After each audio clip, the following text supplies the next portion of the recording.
Completou-se o tempo da gravidez de Isabel e ela deu à luz um filho. Os vizinhos e parentes ouviram dizer como o Senhor tinha sido misericordioso para com Isabel e alegraram-se com ela. No 8º dia, foram circuncidar o menino e queriam dar-lhe o nome de seu pai, Zacarias. A mãe, porém, disse: não, ele vai chamar-se João.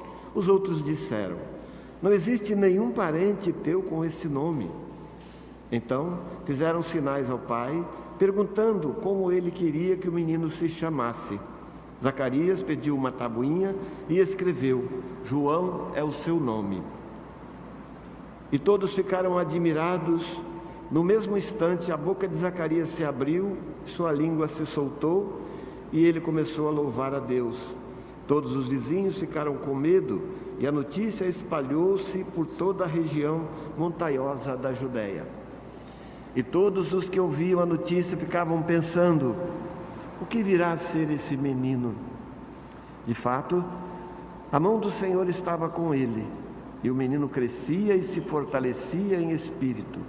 Ele vivia nos lugares desertos até o dia em que se apresentou publicamente a Israel. Palavra da salvação. Glória ao Senhor. Queridos irmãos e irmãs, nosso querido padroeiro São João Batista, daquelas figuras que é bonito a gente parar para pensar, contemplar. Ele, de alguma forma, sintetiza toda a obra salvadora de Deus, sintetiza o Antigo Testamento, o Novo Testamento. Justamente é ele que faz essa passagem. Ele é o último profeta e ao mesmo tempo o primeiro discípulo, o primeiro anunciador, aquele que faz a passagem do Antigo Testamento, da Antiga Lei para a Nova. E é muito interessante contemplar a figura de São João, porque não só ele anuncia essa passagem da lei antiga para a nova, do mundo antigo para o mundo novo, como ele experimenta isso de uma forma muito profunda na própria vida. João Batista é aquele que nasce num tempo em que a palavra de Deus não era mais dirigida, havia um silêncio, ninguém mais tinha escutado profeta nenhum. E justamente nesse silêncio que ele se coloca para escutar a Deus.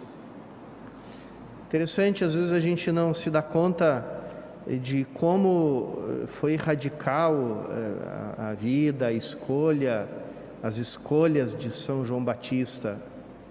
Por quê? Porque ele era de família sacerdotal.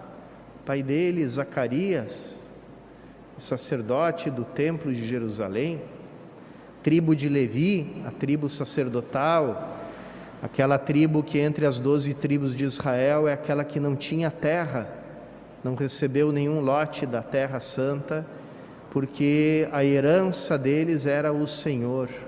Quer dizer, eles iam viver do templo, era toda uma família, toda uma parte do povo de Israel dedicada exclusivamente ao serviço do templo, ao serviço de Deus. E como todos os sacerdotes, não só de Israel, mas também de toda a antiguidade pagã, os sacerdotes eram pessoas muito prestigiadas, muito bem pagas, que tinham muitos privilégios, muitas honras, justamente pela dignidade do trabalho que elas tinham. E isso tudo estava destinado para João Batista. Mas como João Batista, o nome dele já diz, né? A graça de Deus. Então, ali não é mais o que sempre foi, o que sempre foi feito, o que o povo de Israel sempre fazia, mas é tudo diferente. Quando chega a hora de colocar um nome nele, perguntam, que nome vai ser dado? Isabel diz João, aí a família não concorda, porque nunca ninguém da família se chamou João. Então tem que haver isso, tem que ter uma continuidade, os nomes de família têm que passar de uma geração para outra. Queriam que ele fosse Zacarias como pai, então ele estava destinado a ser o Zacarias Júnior, e se ele morasse no Brasil, todo mundo ia chamar ele de Juninho, né? Então, fica nesse impasse. Aí eles perguntam para Zacarias, que aqui mostra que ele não estava só mudo, mas estava surdo também, que tiveram que fazer a pergunta com gestos para ele, né? Não escutava nada. E aí ele escreveu na tabuinha, porque não podia falar também, Zacarias, João é o seu nome.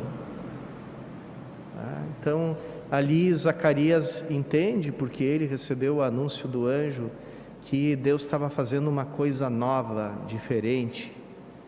Ia fazer uma coisa nova na vida de São João Batista. E aqui a gente pensa, irmãos e irmãs, na nossa vida de comunidade, nas nossas comunidades, como a gente tem que se abrir para o novo.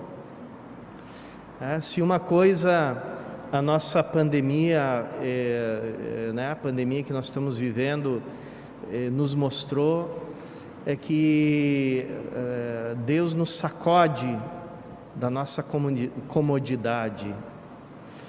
Sempre foi assim, sempre fizemos assim, sempre foi desse jeito, nos foi passado assim, é assim que a gente faz. E depois chega um momento desses e não funciona mais nada disso, porque nada mais pode ser feito como era feito antes. E tem coisas que mudaram para sempre, nunca mais vão voltar a ser como eram até 2019. Tem coisas que já não voltam mais para trás, porque o tempo não volta para trás, não vai, a gente caminha para frente, que a gente caminha. Então, como a gente tem que se abrir, né? Agora é aquilo, existe também do outro lado o mundo que quer que a gente se abra para as modas que sempre vão aparecendo. E quantas vezes a gente escuta isso, né?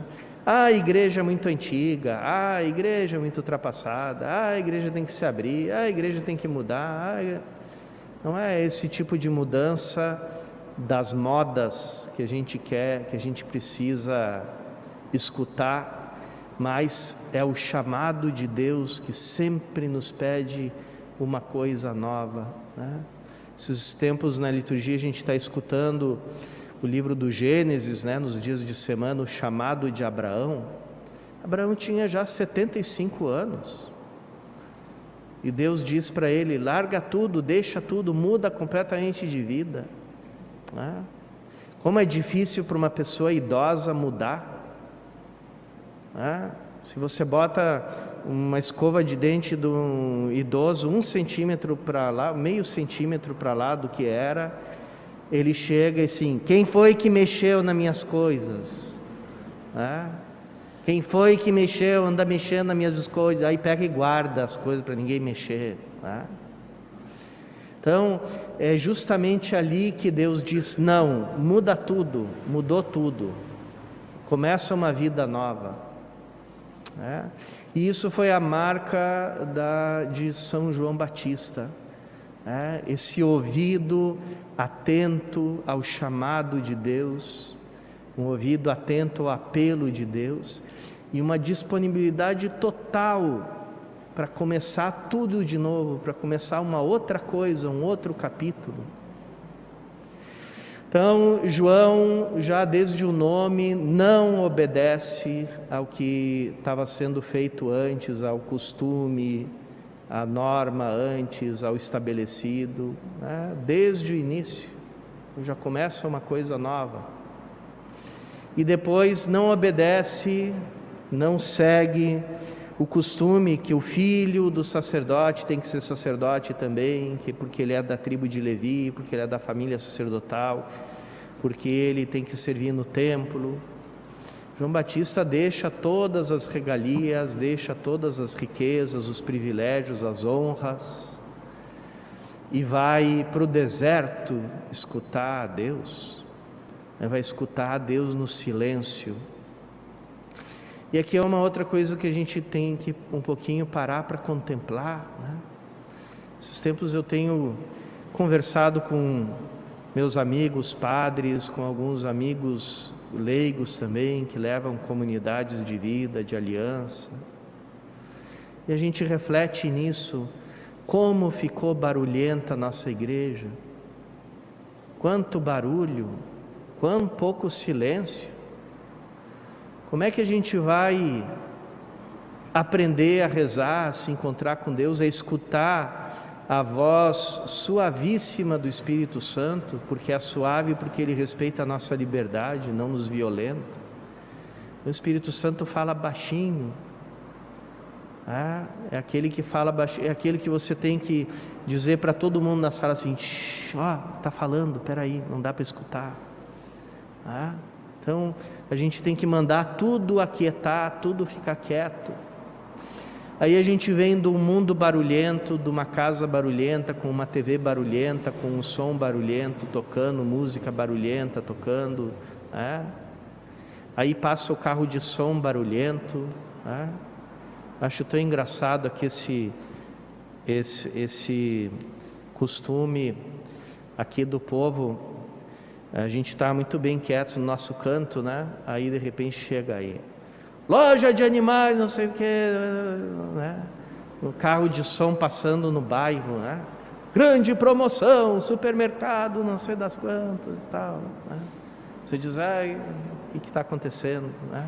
Então a gente não consegue se livrar do barulho, e quando chega na missa, a experiência às vezes da liturgia é uma experiência barulhenta, porque a liturgia ela tem vários momentos de silêncio, né? Tem um silêncio antes do ato penitencial, para você entrar no teu coração, te perguntar se você está andando na vontade de Deus,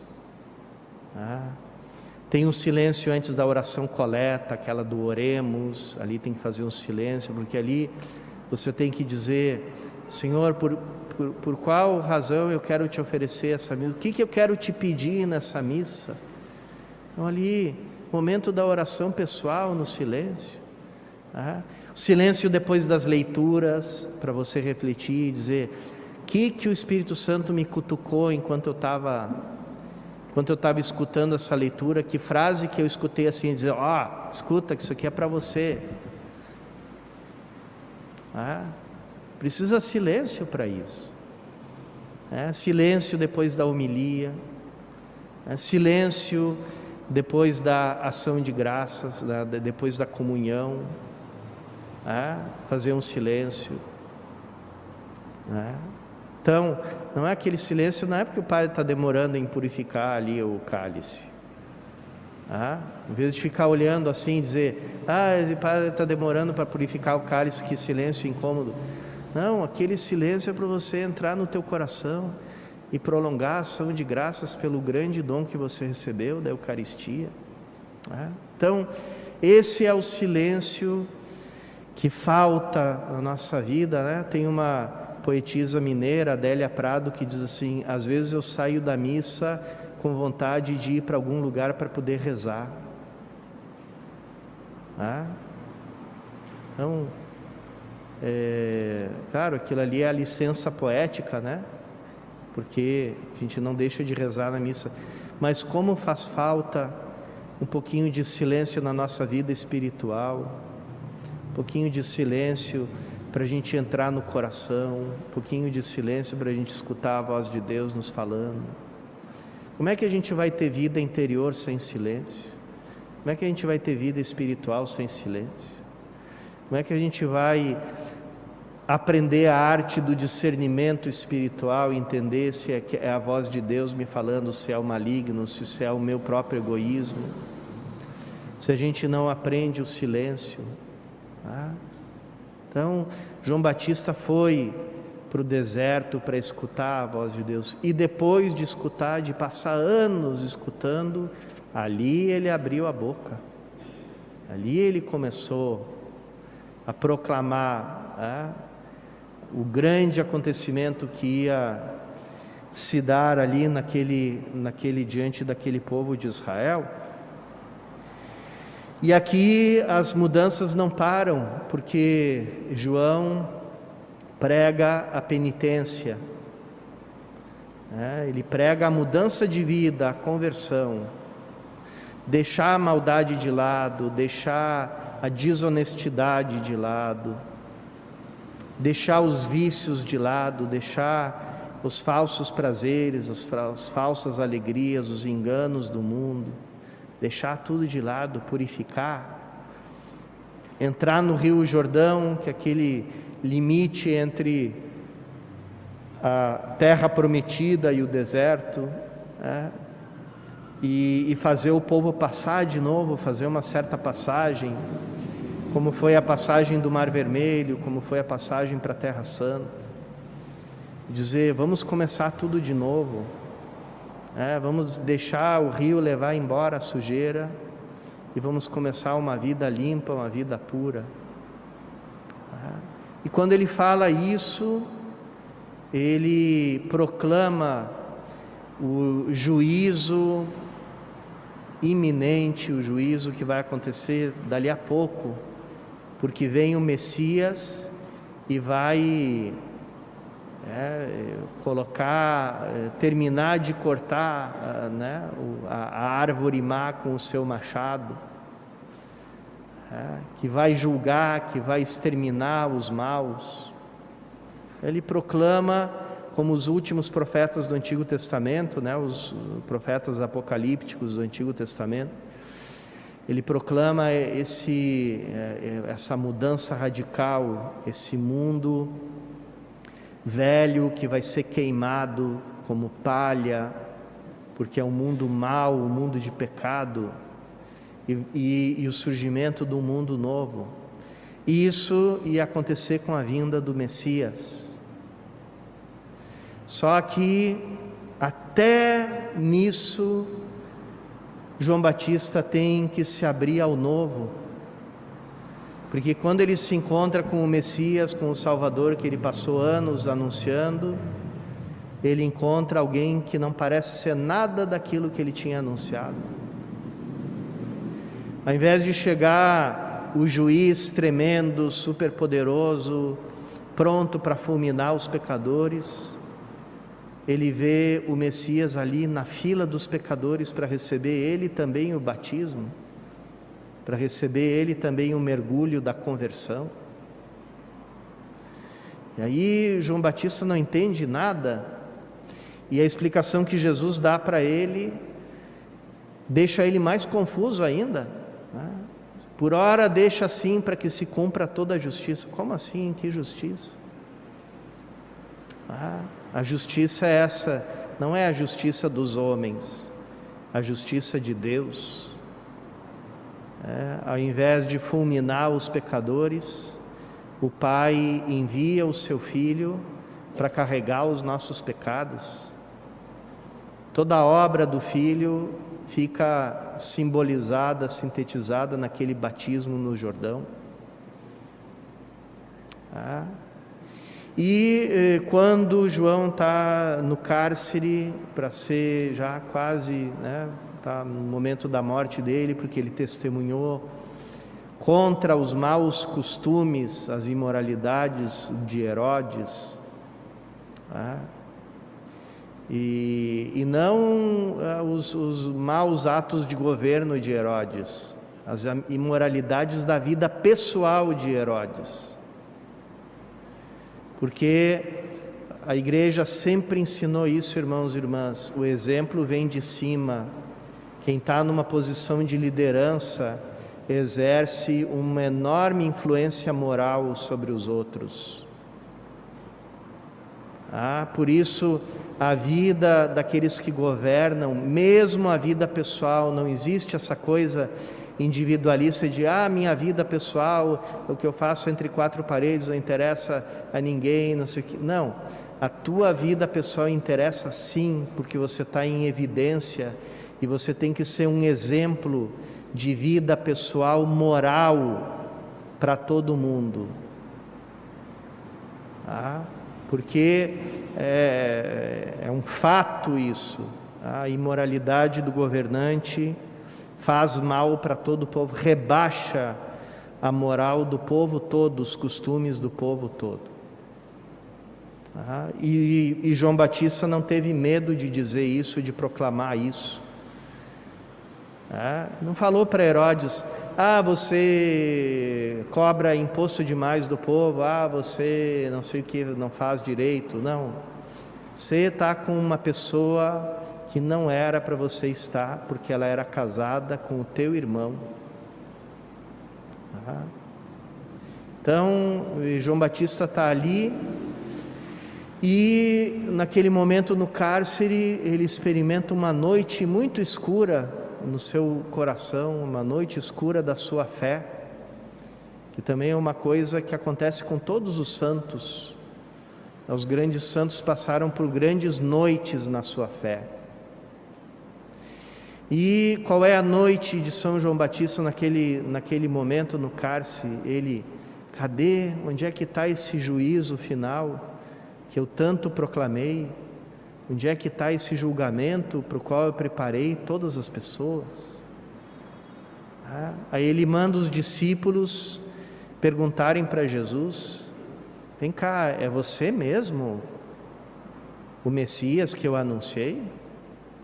Ou você ainda é um outro precursor e a gente tem que esperar ainda um outro que vai ser o definitivo? E Jesus diz para os discípulos, de João Batista: olhem aqui o que está acontecendo, vejam com seus próprios olhos. E o que está acontecendo diante dos olhos dos discípulos de João Batista é aquilo que está descrito no livro de Isaías que o Messias ia fazer. Os surdos ouvem, os cegos recuperam a vista, os coxos andam, etc. O Evangelho é anunciado. E depois de dar essa resposta para João Batista, Jesus faz um enorme elogio de João Batista. Daqueles que nasceram de mulher, nenhum é maior que João Batista. Mas o menor no reino dos céus ainda é maior que ele. Quer dizer, aquele que vive a vida nova em Cristo, vive a vida divina. Aquele que recebe o batismo, não o de João Batista, que é um batismo moral, ético, de conversão, mas o batismo da transfiguração do ser humano em nova criatura. Esse vai muito além. Por quê? Porque vive nele a própria vida de Deus. E essa, irmãos e irmãs, é a nossa condição. Às vezes acontece conosco aquilo que aconteceu quando São Paulo encontrou um grupo de cristãos, nos Atos dos Apóstolos. Eles são cristãos e ele disse assim: vocês receberam o Espírito Santo? E eles disseram assim: Espírito Santo? Que negócio é esse? A gente nunca ouviu falar que existe Espírito Santo. Ele: peraí, mas vocês não receberam o Espírito Santo, então em que batismo vocês receberam o batismo? Ele: sim, a gente recebeu aquele batismo de São João Batista. Aí São Paulo, imagina a reação dele, dizendo: meu Deus do céu, tudo errado. Ficaram ainda no Antigo Testamento, não fizeram a passagem para o Novo. Porque essa é a passagem A gente tem, irmãos e irmãs, que passar sempre do batismo de João Batista para o batismo de Cristo, porque a nossa fé cristã não é só realizar preceitos morais, levar uma vida moral, levar uma vida ética. Quanta gente pensa assim, quantos católicos pensam assim? A fé cristã é você ser uma pessoa de bem, isso que é a verdadeira fé, isso que é a verdadeira religião. Quantas vezes eu escutei isso? Às vezes vem aqueles homens que estão 20 anos sem pisar o pé na igreja e dizem, não, eu sou católico sim, porque para mim cristão é aquele que não rouba, que não lesa ninguém, eu sou honesto, cuido da minha família, não sei o quê. Então, meu filho, você ainda não saiu das águas do Jordão ainda, não conheceu o Espírito Santo, não conhece a vida nova. Então hoje, irmãos e irmãs, João Batista, que fez essa experiência da vida nova e recebeu o verdadeiro batismo, porque o batismo de João Batista foi o batismo de sangue, o batismo do testemunho de Cristo.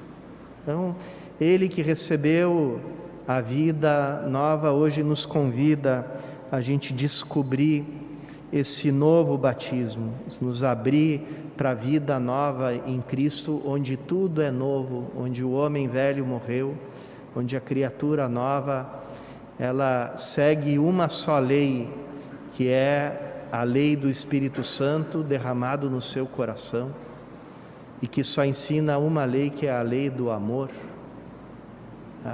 Então, João Batista hoje convida principalmente esta comunidade de São João Batista a olhar tudo com olhos novos, com um coração novo, com um coração purificado, e se decidir a caminhar, aí em frente. Essa pandemia foi esse momento para nós de dizer, muda, vamos ter que mudar nossa maneira de levar a pastoral, temos que mudar nossa maneira de levar a comunidade, temos que nos abrir ao Espírito Santo, o que o Espírito de Deus quer de nós. E isso a gente só pode fazer no silêncio, na oração, como João Batista nos ensina. Que esta Santa Eucaristia, na qual nós nos alimentamos do pão da vida nova, da terra definitiva, nos ajude a viver com esse coração aberto, à semelhança do nosso querido padroeiro, São João Batista.